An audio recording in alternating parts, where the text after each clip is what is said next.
Welcome to KMPS classes.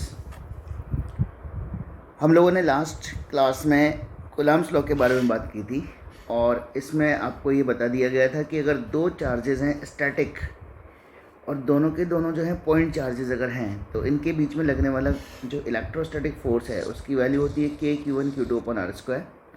यहाँ पर Q1 और Q2 चार्जेस के मैग्नीट्यूड्स हैं और K यहाँ पर एक कांस्टेंट है। K की वैल्यू आपको पता है कि 9×10⁹ हो सकती है या फिर 1/4πε0 हो सकती है। फिर उसके बाद में हमने यहाँ पर बात की थी मीडियम के इफ़ेक्ट की। तो मीडियम के इफ़ेक्ट में आपको ये याद रखना था कि अगर दो चार्जेस एक दूसरे के आमने सामने हैं तो इनके बीच में लगने वाला म्यूचुअल इंटरेक्टिव फोर्स जो है वो मीडियम पर डिपेंड नहीं करेगा, लेकिन किसी भी एक चार्ज पर लगने वाला नेट इलेक्ट्रोस्टैटिक फोर्स जो है वो मीडियम की प्रेजेंस में चेंज हो जाएगा। तो इसमें अपन ने पढ़ा था कि FM की value 1/4πε into Q1 Q2 upon R² होती है। एप्सिलॉन को अपन एप्सिलॉन इंटू एप्सिलॉन लिख सकते हैं। एप्सिलॉन की वैल्यू जनरली 1 से ज़्यादा होती है और एप्सिलॉन की वैल्यू एयर के लिए अप्रॉक्सीमेटली 1, वाटर के लिए 81 और कंडक्टर्स के लिए इन्फिनिटी होती है। इसका मतलब मीडियम की प्रेजेंस में जो नेट फोर्स होगा किसी भी चार्ज के ऊपर वो हमेशा वैक्यूम के फोर्स से थोड़ा सा कम हो जाएगा। फिर अपन ने यहाँ पर इलेक्ट्रोस्टैटिक फोर्स की बात की थी वेक्टर फॉर्म में, और वेक्टर फॉर्म में अपन ने देखा था सबसे पहली बात तो यह है कि जब भी फोर्स लगेगा इलेक्ट्रोस्टैटिक तो वो हमेशा दोनों चार्जेस को जॉइन करने वाली लाइन पर लगेगा। अगर रिपल्शन होगा तो एक दूसरे से दूर की तरफ और अट्रैक्शन होगा तो एक दूसरे की तरफ। रिपल्शन के केस में F12 की वैल्यू फाइनली अपने पास में आई थी F12 equal to K Q1 Q2 into R1 - R2 upon mod of R1 - R2 the whole cube.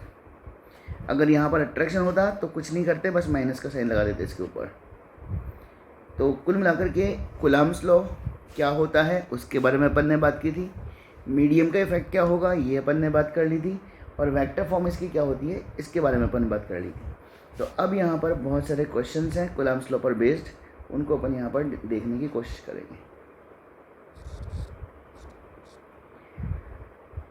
जैसे मान लीजिए क्वेश्चन आ जाए आपके सामने कि ये एक स्क्वायर है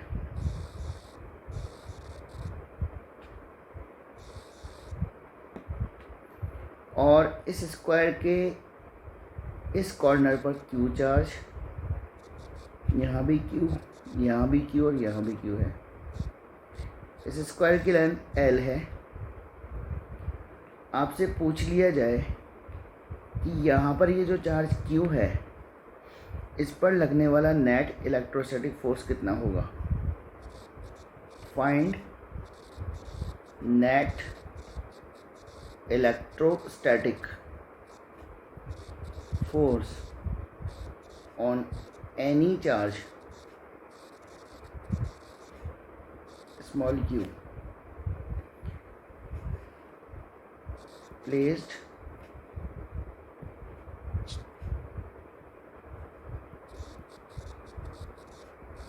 at corner of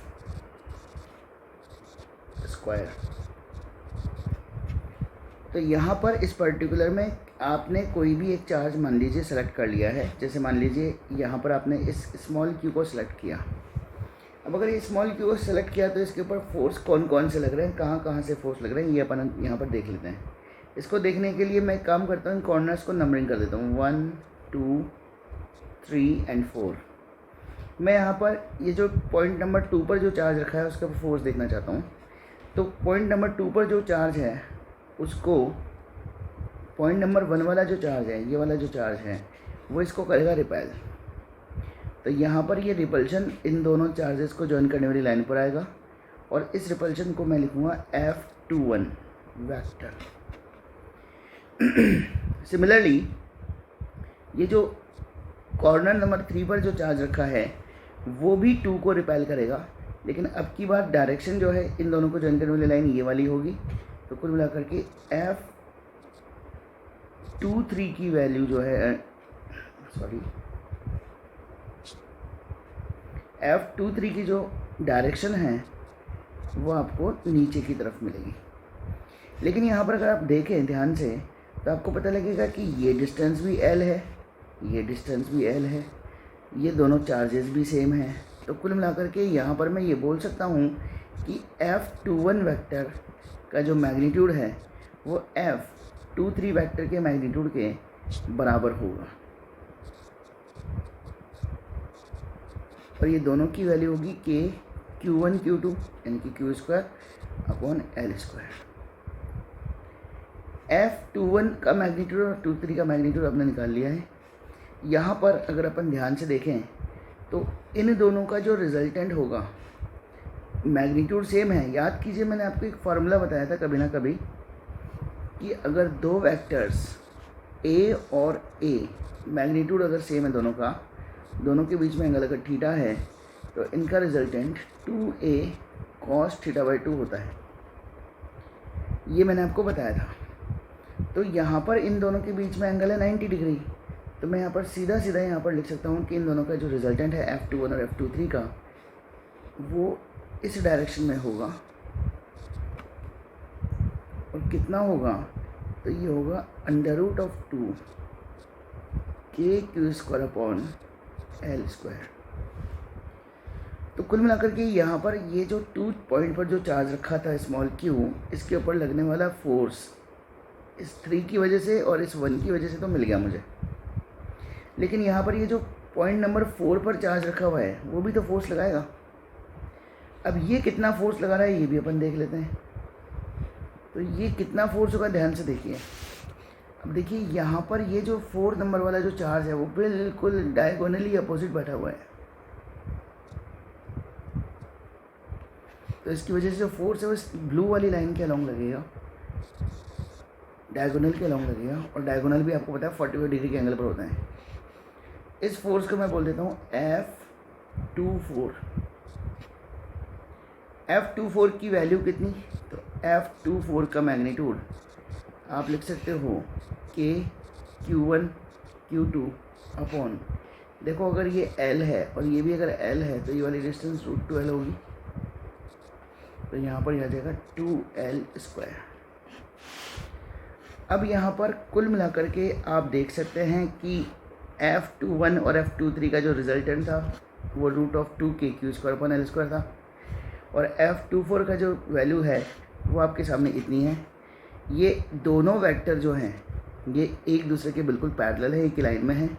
तो कुल मिलाकर के यहाँ पर अब मैं रिजल्टेंट फोर्स की बात करूँ तो नेट फोर्स ऑन Q2, जो सेकंड पॉइंट पर जो चार्ज रखा है उसको Q2 बोल दिया, बराबर आपको मिलेगा √2 KQ square upon L square, ये वाला फोर्स प्लस F24 का मैग्नीट्यूड जो है KQ square upon 2L square.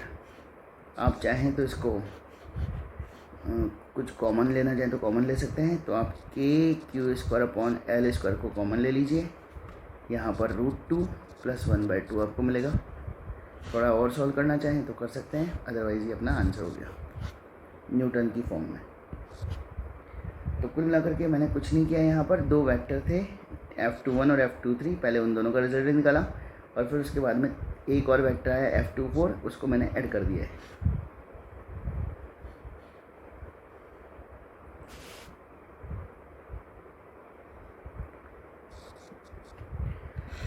आपके सामने क्वेश्चन आ सकता है कि दो चार्जेस हैं स्मॉल q और स्मॉल q, एक प्लस और एक माइनस, एक A पर रखा है एक B पर रखा है, और इन दोनों के बीच में सेपरेशन है, चलिए 2L ले लेते हैं।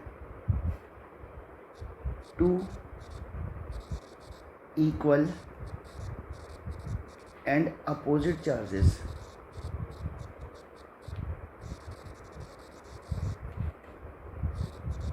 are placed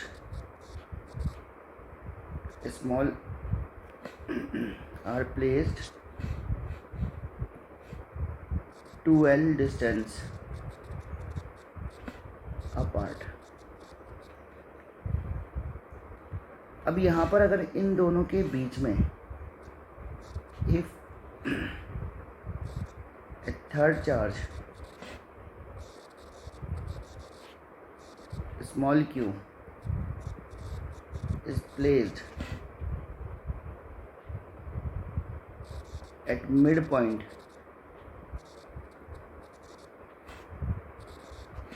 of two charges, of line joining two charges,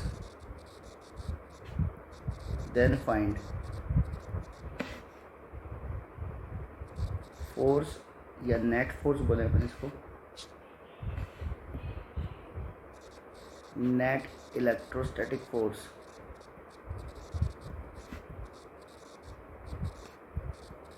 on minus Q charge. तो यहाँ पर एक्चुअली क्या हो रहा है कि एक चार्ज प्लस क्यू है, एक चार्ज माइनस क्यू है, दोनों के बीच में सेपरेशन 2L है, और हमने क्या कर दिया, इन दोनों के ठीक बीच में एक चार्ज स्मॉल क्यू को रख दिया।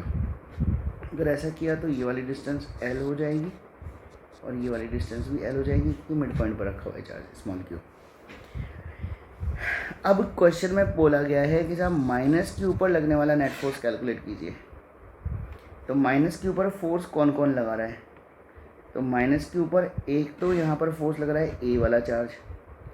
इस ए वाले चार्ज की वजह से मैग्नेट जो इलेक्ट्रिक फोर्स आपको देखने को मिलेगा,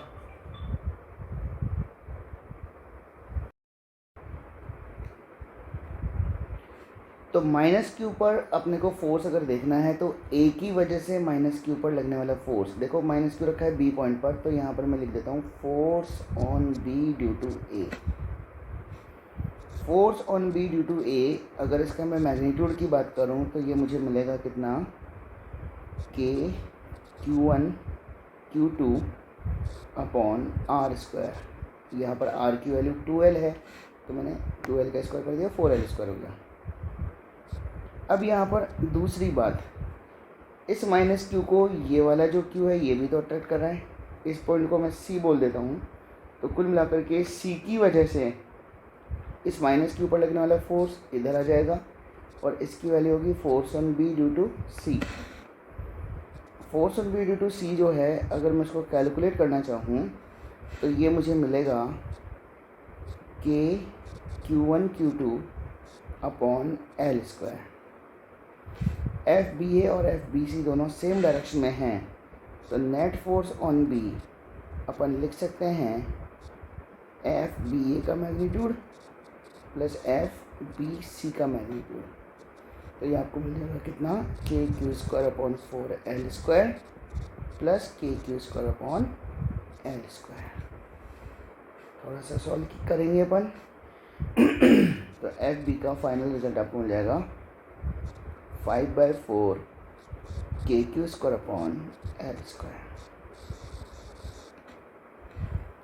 तो कुल मिलाकर के अगर आपको डायरेक्शंस का पता है तो बहुत इजी वे में यहाँ पर अपन वेक्टर एडिशन कर सकते हैं। बस ध्यान ये रखना है कि ये माइनस क्यू चार्ज है, तो ये प्लस क्यू दोनों इसको क्या करेंगे, अट्रैक्ट करेंगे। आपके सामने एक क्वेश्चन आ सकता है कि two charges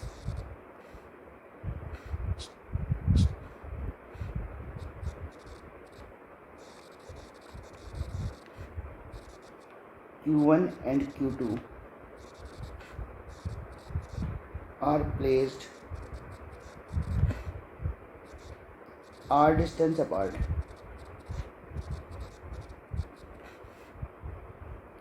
They exert F electrostatic force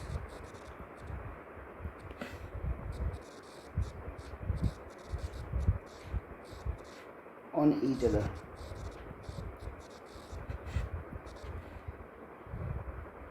If a third charge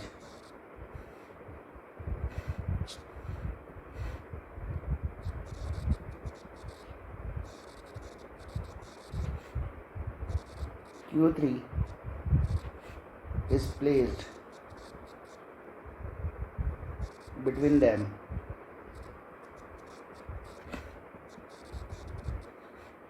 then find force between F1 and F2। तो यहाँ पर इस पर्टिकुलर में इन्होंने बोला कि साहब पहले दो चार्जेस थे Q1 और Q2, और ये दोनों एक दूसरे से r डिस्टेंस दूर थे।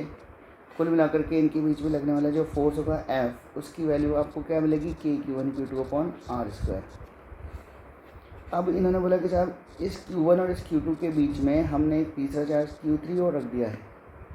तो इन्होंने पूछा है कि F1 और F2 के बीच में लगने वाला नया फोर्स कितना हो जाएगा। तो भाई देखो, सीधी सी बात यह है कि फोर्स बिटवीन F1 F2 का मतलब हो गया mutually interactive force between F1 and F2। F1 F2 पर कितना फोर्स लगा रहा है वो देखना है। तो इसमें Q3 का कोई रोल है ही नहीं। अगर मुझे नेट फोर्स ऑन Q2 वो पूछते तो मैं यहाँ पर Q3 का फोर्स ऐड करता, लेकिन यहाँ पर पूछा क्या गया है, पूछा गया है कि force between F1 and F2 कितना होगा। तो मैं यहाँ पर लिख दूँगा mutual electrostatic force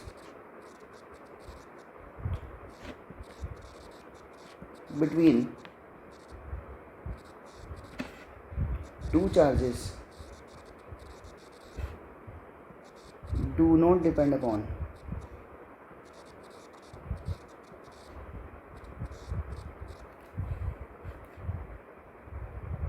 presence of third charge. तीसरे चार्ज के प्रेजेंस पर ये दो चार्जेस के बीच का म्यूचुअल इंटरेक्टिव फोर्स डिपेंड नहीं करता। इसका मतलब जो नया फोर्स आपको एफ डैश मिलेगा वो एग्जैक्टली एफ के बराबर ही होगा।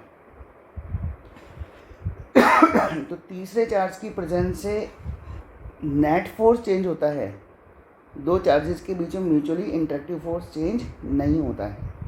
ये मैं यहाँ पर आपको समझाने की कोशिश कर रहा हूँ। क्वेश्चन आपके सामने इस तरीके से भी बन सकता है, और ये जो क्वेश्चन मैं लिख रहा हूँ यहाँ पर, अब इसका जो रिज़ल्ट है वो आपको याद रखना है, क्योंकि इसके रिज़ल्ट पर भी क्वेश्चंस बनेंगे।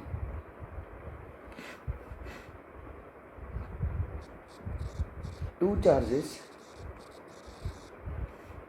या इसको सही ढंग से लिखें तो ये लिखें, two light charges Q1 and Q2 are placed a small r distance apart.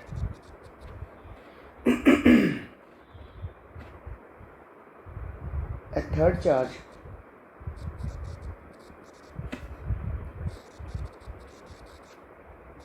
Q0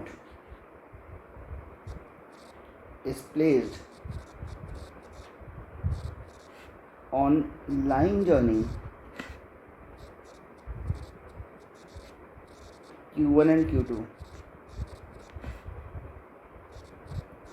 such that system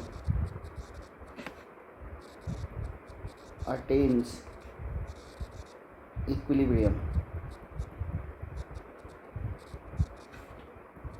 Then find distance of third charge Q0 from Q1. यहाँ पर दो लाइक चार्जेस हैं Q1 और Q2। लाइक चार्जेस का मतलब Q1 अगर positive तो Q2 भी पॉजिटिव है, और Q1 अगर नेगेटिव है तो Q2 भी नेगेटिव है। इन दोनों के प्रेजेंस में थर्ड चार्ज को रख दिया अपन ने Q0 को। ऐसे रखा है कि वो जो Q0 चार्ज है वो दोनों Q1 और Q2 चार्जेस को मिलाने वाली लाइन के ऊपर ही रखा है, और सिस्टम को अपने को बनाना है इक्विलिब्रियम कंडीशन में। तो सबसे पहली बात यहाँ पर ये होगी कि सिस्टम अटेन्स इक्विलिब्रियम का मतलब क्या।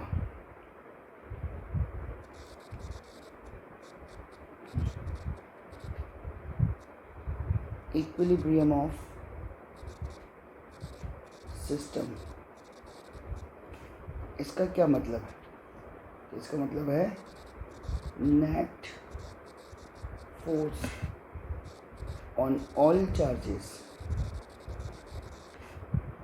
Is zero.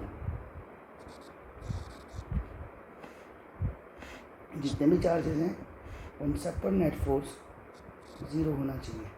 Q1 पर भी नेट फोर्स ज़ीरो होना चाहिए, Q2 पर भी नेट फोर्स ज़ीरो होना चाहिए, Q3 पर भी नेट फोर्स ज़ीरो होना चाहिए। तो यहाँ पर मान लीजिए Q1 चार्ज है, ये पॉइंट ए पर रखा हुआ है और ये पॉजिटिव है।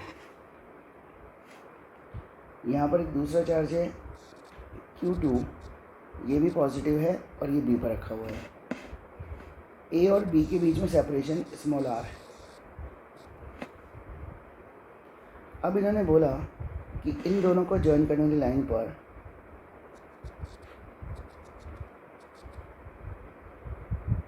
किसी पॉइंट पी पर, पी बोल लीजिए, ओ बोल लीजिए, एक चार्ज Q0 पर रख दिया। इस तरीके से रख दिया कि ये सिस्टम इक्विलिब्रियम अटेन करे। अब सिस्टम इक्विलिब्रियम अटेन करने का मतलब है Q1 पर भी नेट फोर्स ज़ीरो होना चाहिए, Q2 पर भी नेट फोर्स ज़ीरो होना चाहिए और Q0 पर भी नेट फोर्स ज़ीरो होना चाहिए। तो भाई देखो, सबसे पहली बात ये कि Q1 पर नेट फोर्स ज़ीरो कब हो सकता है? Q1 को Q2 क्या कर रहा है? रिपेल कर रहा है। तो Q1 पर लगने वाला फोर्स इधर लगेगा Q2 की वजह से। इसको मैं लिख दूँगा force on 1 due to 2। Q2 के बारे में, Q0 के बारे में मुझे ये नहीं पता कि ये पॉजिटिव है कि नेगेटिव है। क्वेश्चन में ऐसा कुछ दिया हुआ ही नहीं है। तो जब कुछ नहीं दिया जाए तो एक बार तो अपन पॉजिटिव मान के ही काम करेंगे, बाद में नेगेटिव हो जाए बात अलग है। तो Q0 की वजह से जो फोर्स लगेगा इसके ऊपर, मैंने इसको नाम दे दिया F10। अब देखो, सीधी सी बात यह है कि अगर Q1 पर नेट फोर्स ज़ीरो है,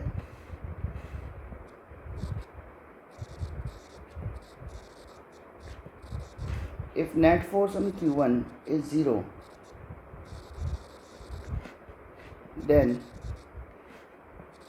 F12 vector plus F10 vector must be equal to 0। इसका मतलब F12 वेक्टर की जो वैल्यू है वो माइनस F10 के बराबर होनी चाहिए। इसका मतलब ये हुआ कि यहाँ पर ये दोनों फोर्सेस की जो डायरेक्शन है वो जस्ट रिवर्स होनी चाहिए। F10 तो बाहर, F12 तो बाहर की तरफ ही आएगा क्योंकि ये तो रिपल्शन है, क्योंकि हमें पता है कि ये तो चार्ज पॉजिटिव हैं। इसका मतलब ये जो F10 अपन ने डायरेक्शन बनाई है वो डायरेक्शन इधर ना करके एक्चुअली इस डायरेक्शन में आना चाहिए था। क्यों आना चाहिए था? क्योंकि F12 प्लस F10 की वैल्यू 0 होनी है। 0 क्यों होनी है? क्योंकि सिस्टम को इक्विलिब्रियम में रखना है, ये क्वेश्चन में बोला गया था।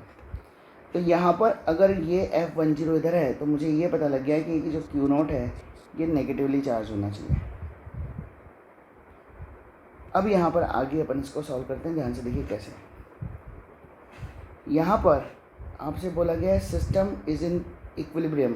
इसका मतलब net force on Q1 is 0, net force on Q2 is 0 and net force on Q3 is also 0। तो मैं काम करता हूँ कि मैं यहाँ पर नेट फोर्स ऑन Q0 की बात कर लेता हूँ। इस जगह पर Q1 है, यहाँ Q2 है, दोनों के बीच में कहीं पर Q0 रखा है P पॉइंट पर। यहाँ पर ये टोटल डिस्टेंस R थी,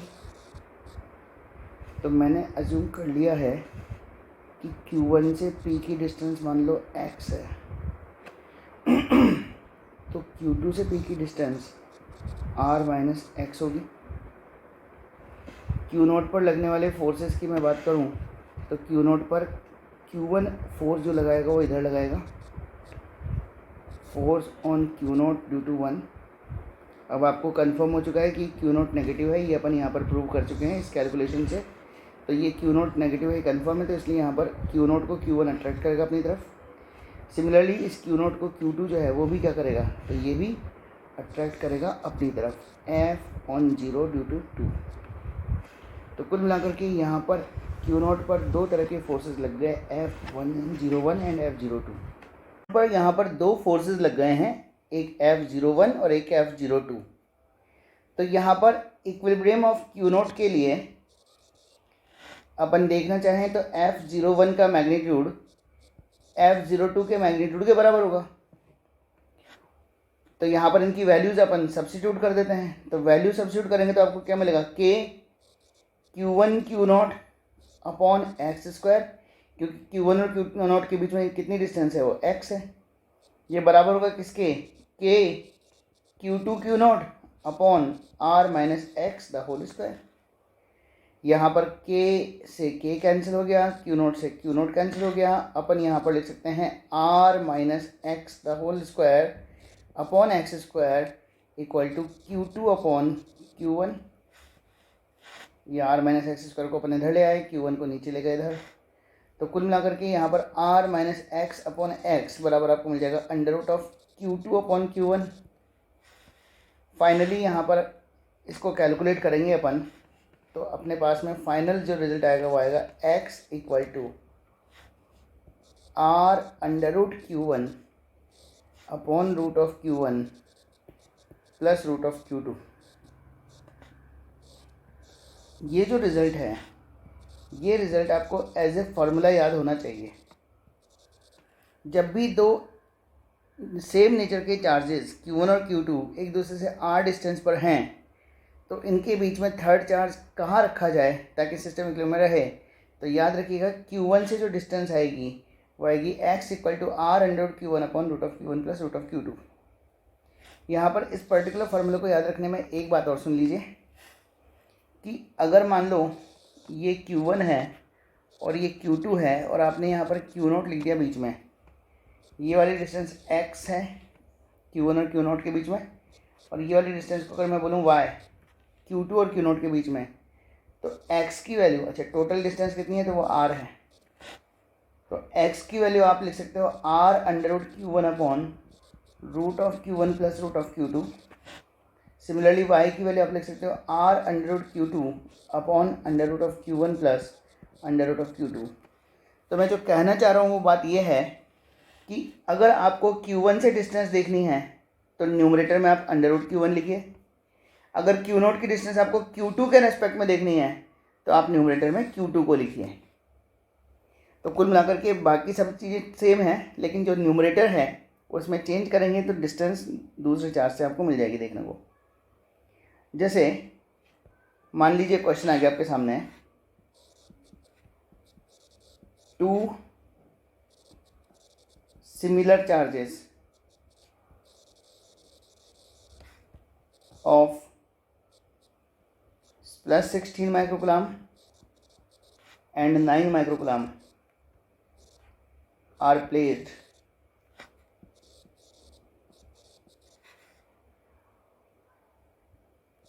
(20 centimeter) apart.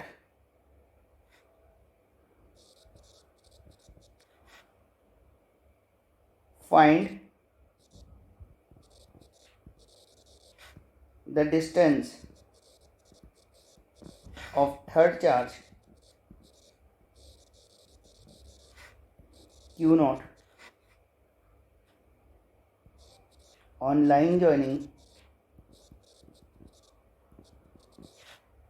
two charges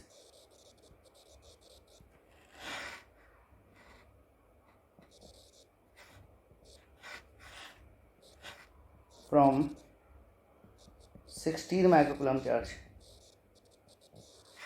so that system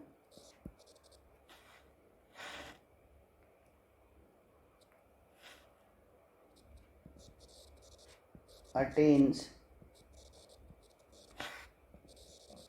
equilibrium. तो यहाँ पर भाई देखो सीधी सी बात यह है कि इन्होंने बोला है कि दो चार्जेस हैं, एक है 16 माइक्रोकुलाम और एक है यहाँ पर 9 माइक्रोकुलाम। दोनों के बीच में डिस्टेंस कितनी है तो 20 सेंटीमीटर की डिस्टेंस है। तीसरे चार्ज को इन दोनों के ज्वाइन करने वाली लाइन में कहाँ रखा जाए ताकि सिस्टम इक्विलिब्रियम अटेन करे। तो अगर 16 माइक्रोकुलाम से डिस्टेंस देखनी है, क्योंकि क्वेश्चन में इन्होंने पूछा है 16 माइक्रोकुलाम से डिस्टेंस, तो इस डिस्टेंस को आप x बोल दीजिए। अगर आपने इसको x बोल दिया तो यहाँ पर आप सीधा सीधा फार्मूला लिखोगे r under root Q1 upon root of Q1 plus root of Q2। R की जगह लिख दोगे 20, अंडर रूट Q1 की वैल्यू आप लिख दोगे 16। जिससे भी डिस्टेंस देखनी है उसको न्यूमरेटर में लिखोगे। अगर 9 माइक्रोकूलम से डिस्टेंस देखनी होती तो ऊपर यहाँ पर इस जगह पर आप 9 माइक्रोकूलम लिखते हैं, divided by root of 16 plus root of 9। इसको थोड़ा सा सॉल्व कर लीजिए तो 20 की जगह 20 आ गया, 16 का रूट हो गया 4, यहाँ पर ये 4 + 3, तो अल्टीमेटली अपने पास में x की वैल्यू हो गई 20 × 4/7, दैट इज़ 80/7 सेंटीमीटर। माइक्रोकूलम आपस में कैंसिल हो जाएंगे, तो अल्टीमेटली आपको 80/7 सेंटीमीटर में आंसर मिलेगा। तो कहने का मतलब ये वाला फॉर्मूला जो है आपको ध्यान रखना है। इस फार्मूला में R/√Q1 प्लस √Q2 तो होगा ही होगा।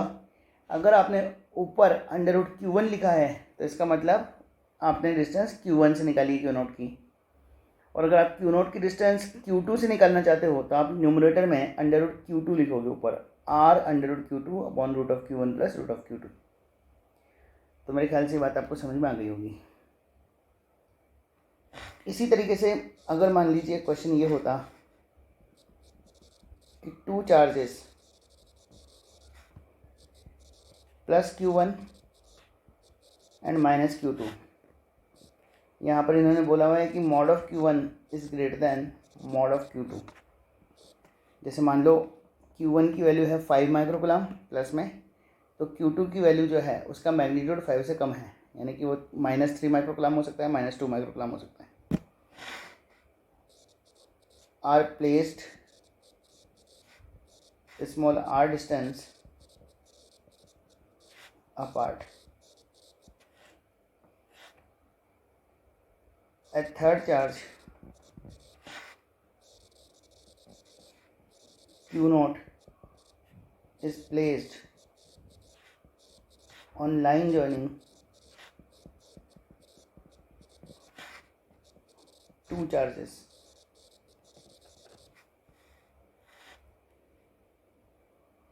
so that Q0 attains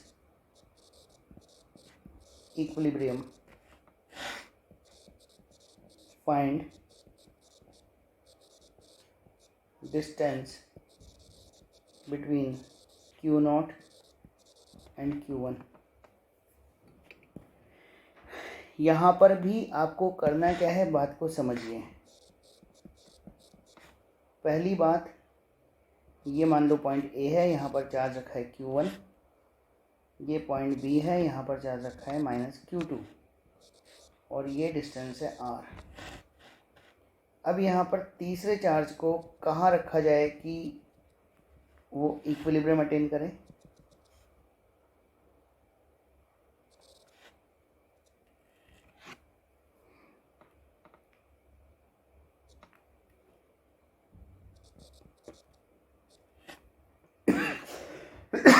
तो मेरे पास में 3 पॉइंट्स बन सकते हैं, एक ये P, एक ये कैपिटल Q, और एक ये R।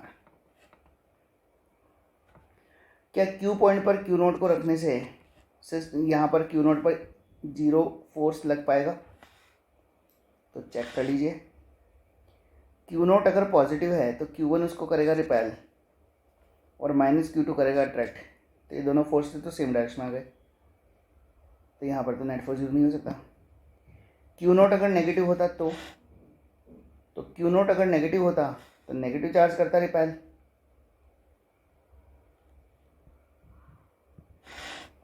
Q0 अगर नेगेटिव होता तो उसको नेगेटिव चार्ज करता रिपेल, तो फोर्स इधर लगता, और ये Q1 जो है वो क्या करता, अट्रैक्ट करता। तो कहने का मतलब यहाँ पर अगर मैंने Q0 को बीच में रख दिया तो इसके ऊपर कभी भी नेट फोर्स 0 नहीं लग सकता, तो बीच में तो आ नहीं सकता। क्या इस R पॉइंट पर रख दें तो हो जाएगा? अगर मान लो Q0 पॉजिटिव है तो Q1 करेगा इसको रिपेल और -Q2 करेगा इसको अट्रैक्ट, तो ये दोनों फोर्सेस अपोजिट डायरेक्शन तो दिख रहे हैं मुझे, F और F'। लेकिन बात को समझना, यहाँ पर इस पर्टिकुलर में क्या ये दोनों फोर्स बराबर हो पाएंगे? इसके बारे में अपन थोड़ी देर में बात करते हैं। एक बार P पॉइंट को और देख लेते हैं। P पॉइंट पर Q1 कर, अगर मान लो मैंने P पॉइंट पर Q नोट चार्ज को रख दिया तो यहाँ पर Q1 इसको करेगा रिपेल और -Q2 करेगा इसको ट्रैक्ट। F और F डैश यहाँ पर बन गए। अब यहाँ पर इस पर्टिकुलर P पॉइंट पर भी दोनों फोर्स इक्वल, दोनों फोर्सेस अपोजिट हैं और Q पॉइंट पर भी, ये R पॉइंट पर भी सॉरी, यहाँ पर भी इक्वल अपोजिट फोर्सेस हैं दोनों। तो ऐसी कंडीशन में यहाँ पर अपने को ये देखना पड़ेगा कि इन दोनों में से इक्वल कौन हो सकता है। इस वाली कंडीशन में हो सकता है, इसमें हो सकता है, या फिर दोनों में हो सकता है। तो बात को समझिए, क्या यहाँ पर F डैश की वैल्यू F के बराबर हो पाएगी? तो आंसर है नो।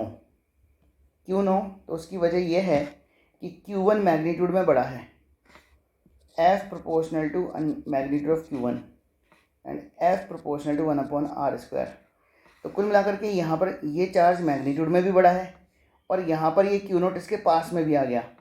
तो कुल मिलाकर के यहाँ पर पास में होने का इफेक्ट भी F की वैल्यू को बढ़ा के मिलेगा आपको, और यहाँ पर Q1 का मैग्नीट्यूड ज़्यादा है, उसकी वजह से भी F आपको बड़ा मिलेगा। तो यहाँ पर ये वाला फोर्स हर हालत में इस F डैश से ज़्यादा ही मिलेगा, कम मिलने वाला नहीं है। तो कुल मिलाकर के यहाँ पर इस Q नोट पर जो कि P पॉइंट पर रखा है, इस पर भी नेट फोर्स 0 नहीं हो सकता। तो फाइनली नेट फोर्स 0 कहाँ हो सकता है? तो फाइनली नेट फोर्स 0 हो सकता है अगर अपन चार्ज को रख दें कहाँ पर? इस R पॉइंट पर। इस R पॉइंट पर क्या होगा? R पॉइंट पर देखो एक छोटे चार्ज के पास में है पॉइंट, तो छोटे चार्ज के पास में होने की वजह से डिस्टेंस का फैक्टर इस F डैश को बढ़ा देगा, और यहाँ पर जो छोटा चार्ज है, तो कुल मिलाकर के जो बड़ा चार्ज है उससे ये डिस्टेंस दूर है, तो वो F को कम कर देगा। तो कुल मिलाकर के F और F डैश दोनों बराबर हो सकते हैं। कितने डिस्टेंस पर हो सकते हैं? तो मान लीजिए Q1 से X डिस्टेंस पर यहाँ पर अपन ने चार्ज को रख दिया है। Q1 से अगर X डिस्टेंस है तो Q2 से डिस्टेंस कितनी होगी? तो ये डिस्टेंस है टोटल X, ये वाली डिस्टेंस है R, तो ये वाली डिस्टेंस होगी X माइनस R। अब की बार बड़ी डिस्टेंस X है, छोटी डिस्टेंस R है, तो X माइनस R यहाँ पर ये वाली डिस्टेंस आपको देखने को मिलेगी। फिर दोबारा से वही कैलकुलेशन, Q नोट पर फोर्स, नेट फोर्स अगर 0 करना है तो F डैश की वैल्यू F के बराबर होनी चाहिए। F डैश की खुद की वैल्यू कितनी है? तो वो है K Q naught upon X minus R का स्क्वायर। F की वैल्यू कितनी है? तो K Q naught upon X square. इसमें जो कैंसिल है उसको कैंसिल कर दो, जो भी वैल्यू आएगी उसको आपस में कैलकुलेशन करोगे तो अल्टीमेटली आपको रिजल्ट मिलेगा R under root Q1 upon root of Q1 minus root of Q2।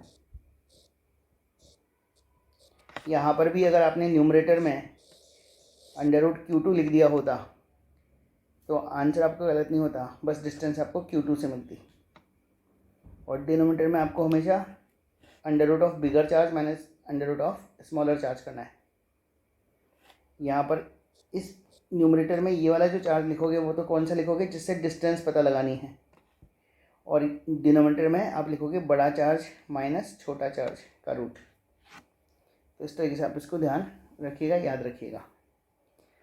तो ये 2 बेसिक फार्मूला मैंने आपको समझाए हैं, ये इम्पॉर्टेंट है, इनको याद रखिएगा, ये डायरेक्ट जो है आपको काम आएंगे। क्वेश्चन की वैरायटीज़ यहाँ पर बहुत सारी हैं। आपके सामने क्वेश्चन ऐसा भी आ सकता है कि आपसे पूछ लिया जाए कि 2 charges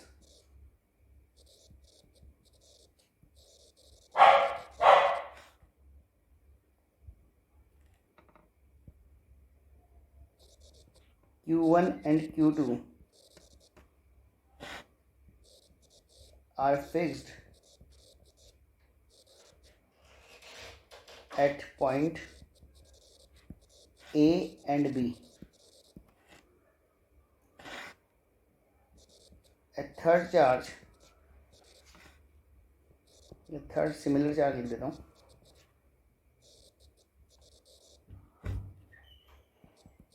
is placed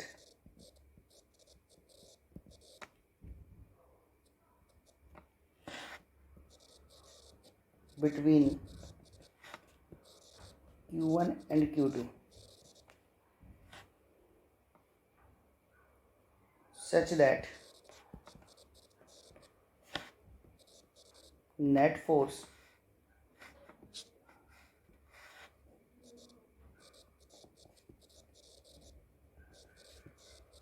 on Q naught is 0. Then find type of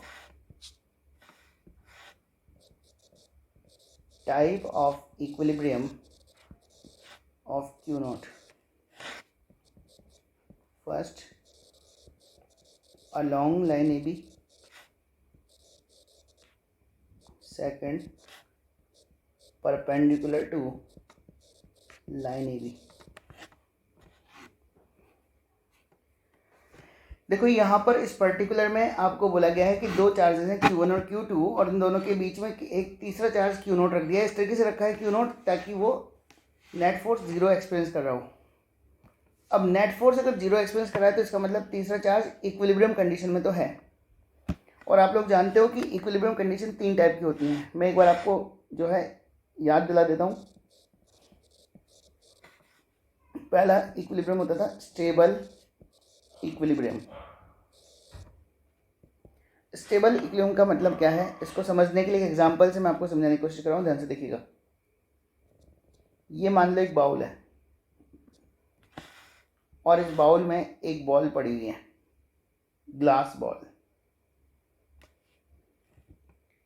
यहाँ पर अगर मैं इस बॉल को ध्यान से देखूँ तो इसके ऊपर नेट फोर्स अगर देखा जाए तो आप बोल सकते हो कि इधर लग रहा है mg डाउनवर्ड डायरेक्शन में, इधर लग रहा है नॉर्मल रिएक्शन n, तो इसके ऊपर नेट फोर्स 0 लग रहा है।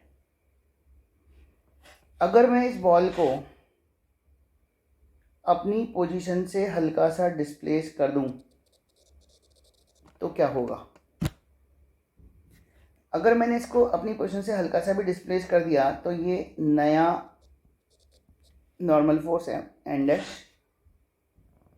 एम जी की डायरेक्शन की बार इधर होगी। तो मैं यहाँ पर एम जी के दो कंपोनेंट्स बना सकता हूँ, एक इधर और एक इधर। अगर ये वाला एंगल थीटा है तो ये एम जी कॉस थीटा हो जाएगा और इधर एम जी साइन थीटा हो जाएगा। तो एम जी कॉस तो एन डैश को बैलेंस कर देगा, लेकिन एम जी साइन थीटा इसको वापस अपनी पोजीशन में लाने की कोशिश करेगा। तो कुल मिलाकर के यहाँ पर हुआ क्या, ये हुआ कि एक बॉल थी और ये नेट फोर्स 0 यानी कि इक्विलिब्रियम वाली कंडीशन में थी। इसको अपनी पोजीशन से हमने जरा सा शिफ्ट किया तो वापस अपनी पुरानी वाली पोजीशन में जाने की टेंडेंसी रख रही है। तो अगर ऐसा हो रहा है तो ऐसे इक्विलिब्रियम को अपन बोलते हैं stable equilibrium. If a particle or body have tendency to return at initial equilibrium position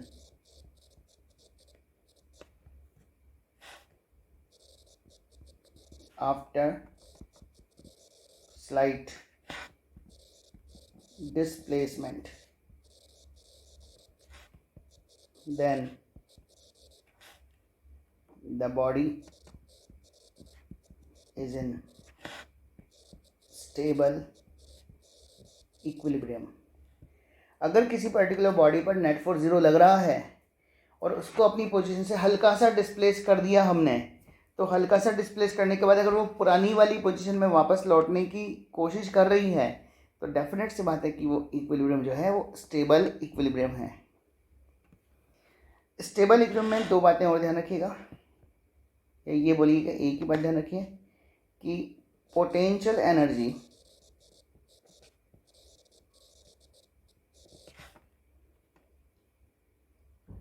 in stable equilibrium is minimum. Stable equilibrium में सिस्टम की पोटेंशियल एनर्जी हमेशा मिनिमम होती है। और एक बात मैं और बोल रहा हूँ कि अगर स्टेबल इक्विलिब्रियम है और हमने बॉडी को हल्का सा डिस्प्लेस कर दिया, स्लाइट डिस्प्लेस कर दिया, तो बॉडी हर हालत में एसएचएम करेगी। जहाँ स्टेबल इक्विलिब्रियम है वहाँ पर एसएचएम है, ये बात दिमाग में बैठा लीजिएगा। और एसएचएम भी ना बोलें तो कम से कम रफ लैंग्वेज में ये तो बोल सकते हैं ऑसिलेशन तो है ही है। जहाँ स्टेबल इक्विलिब्रियम है वहाँ पर ऑसिलेशन तो है ही है।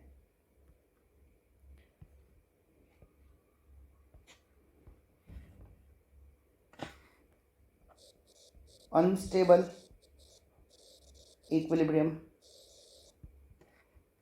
तो भाई सीधी सी बात है, जो स्टेबल नहीं है वो अनस्टेबल है। कैसे है? तो अगर मान लो एक बाउल है, उसको अपन ने उल्टा कर दिया और इसके ऊपर अब की बार बॉल रख दी। बाउल पर लगने वाले फोर्सेस की मैं बात करूँ तो एक फोर्स mg लग रहा है डाउनवर्ड डायरेक्शन में, एक फोर्स नॉर्मल डायरेक्शन लग रहा है, नेट फोर्स 0 है। अगर बॉल को हल्का सा डिस्प्लेस कर दिया हमने तो अब क्या होगा? ये बॉल परमानेंटली नीचे गिर जाएगी। तो यहाँ पर इस इक्विलिब्रियम को अपन बोलते हैं unstable equilibrium. If body displaces permanently from initial equilibrium position, then equilibrium is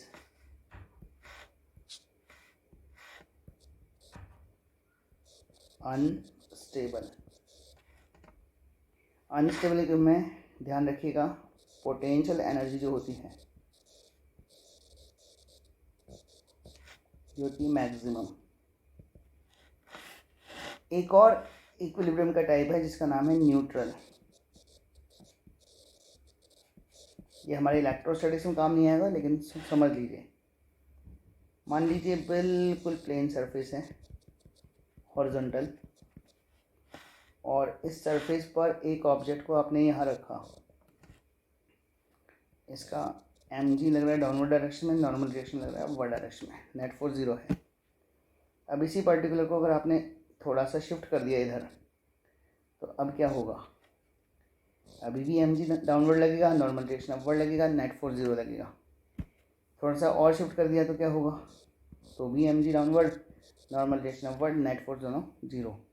तो कुल मिलाकर के यहाँ पर जितना ज़्यादा डिस्प्लेस करोगे उतना ही नया इक्विलिब्रियम बन जाएगा।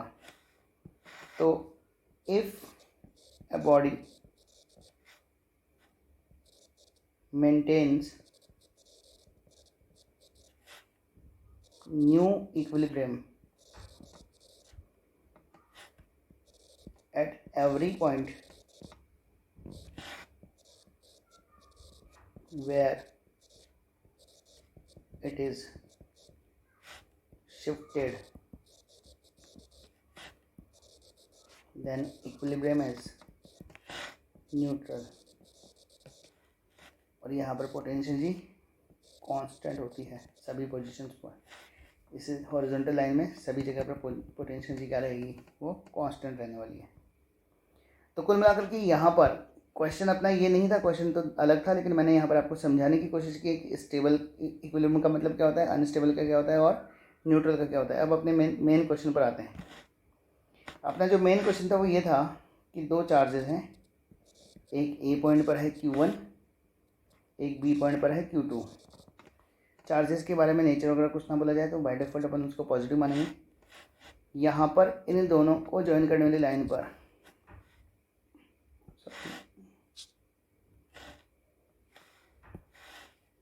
इन दोनों को ज्वाइन करने वाली लाइन पर एक चार्ज Q0 को रख दिया और इस तरीके से रख दिया कि ये इक्विलिब्रियम कंडीशन में हो, यानी कि इसके ऊपर फोर्स दोनों साइड में बराबर हैं। ये F/O ड्यू टू 1 और ये F/O ड्यू टू 2, ये दोनों इक्वल हैं। तो भाई यहाँ पर अपन को देखना है कि ये ए बी लाइन के लॉन्ग स्टेबल इक्विलिब्रियम होगा या फिर अनस्टेबल इक्विलिब्रियम होगा। कैसे देखें, तो यहाँ पर वापस इस चार्ज को, ये Q2 और ये Q1, ये ए बी लाइन है, Q0 मान लो पहले O पॉइंट पर था, यहाँ पर इस O के ठीक नीचे ये वाला पॉइंट हो गया O। अगर मैं इस O से हल्का सा शिफ्ट कर दूँ Q0 को O डैश पर, तो क्या होगा। अगर मैंने यहाँ पर Q0 को O से O डैश पर शिफ्ट कर दिया हल्का सा, तो डेफिनेट सी बात है कि जो F01 है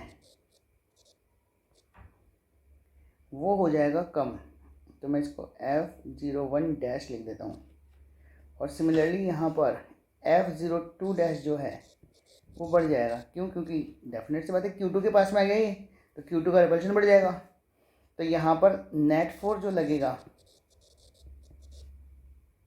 ऑन Q0 वो लग जाएगा टूवर्ड्स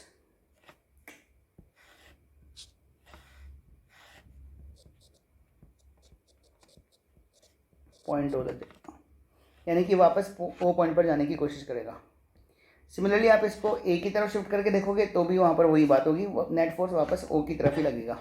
तो कुल मिलाकर के यहाँ पर मैं बोल सकता हूँ कि Q0 is in stable equilibrium along line AB। अब यहाँ पर दूसरी बात सुनिए,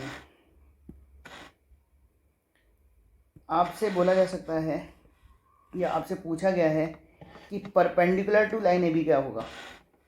तो देखो भाई, यहाँ पर इस पर्टिकुलर में ये पॉइंट A है अपना, ये पॉइंट अगर B है और ये अपना पॉइंट O है जहाँ पर पहले इक्विलिब्रियम की कंडीशन थी, ये होगा परपेंडिकुलर। अगर मैंने इस परपेंडिकुलर के अलाउंग Q0 को यहाँ पर शिफ्ट कर दिया तो आप देख सकते हैं कि A की वजह से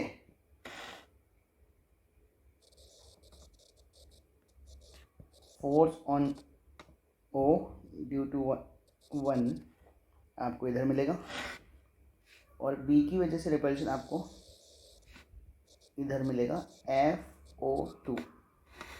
तो नेट फोर्स जो होगा